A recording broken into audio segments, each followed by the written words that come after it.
Tiga jimat yang dipegang teguh Jenderal Sudirman. Beliau adalah salah satu pahlawan yang dicintai dan dikagumi dalam sejarah perjuangan kemerdekaan Indonesia.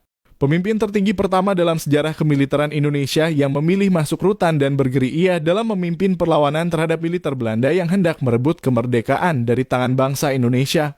Sebelum masuk ke militer, Jenderal Sudirman adalah seorang guru di sebuah sekolah dasar yang dikelola oleh Muhammadiyah. Namun setelah Jepang menjajah Indonesia, Jenderal Sudirman masuk ke militer hingga ia dilantik menjadi Panglima Besar.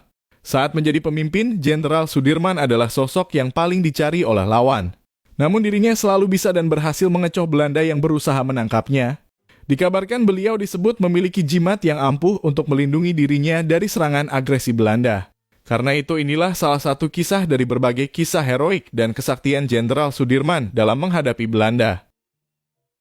Saat itu Belanda mulai menyerang pangkalan udara Maguwo di kota Yogyakarta yang saat itu menjadi ibu kota Indonesia. Mereka berhasil menguasai Yogyakarta pada tanggal 19 Desember 1948. Karena Belanda terus-menerus melakukan serangan, kemudian Jenderal Sudirman memutuskan untuk meninggalkan kota Yogyakarta untuk memulai perang gerilya. Walaupun saat itu Jenderal Sudirman sedang mengalami sakit TBC yang membuat paru-parunya hanya berfungsi 50 karena setelah Presiden Soekarno menyarankan agar Jenderal Sudirman beristirahat lantaran terbujur sakit. Presiden Soekarno juga menyarankan agar tidak melakukan perang gerilya sekarang. Namun meskipun dirinya sakit parah, bagi Jenderal Sudirman tidak ada kata menyerah. Beliau adalah orang yang gigih pendirian dan berusaha secara maksimal meskipun kondisinya menyulitkan. Singkat cerita, akhirnya Jenderal Sudirman melakukan misi perang gerilya yang berlangsung pada akhir Desember 1948 hingga awal Juli 1949. Selama perang gerilya, pasukan yang dipimpin Jenderal Sudirman melakukan penyerangan ke pos-pos yang dijaga Belanda atau saat konvoi.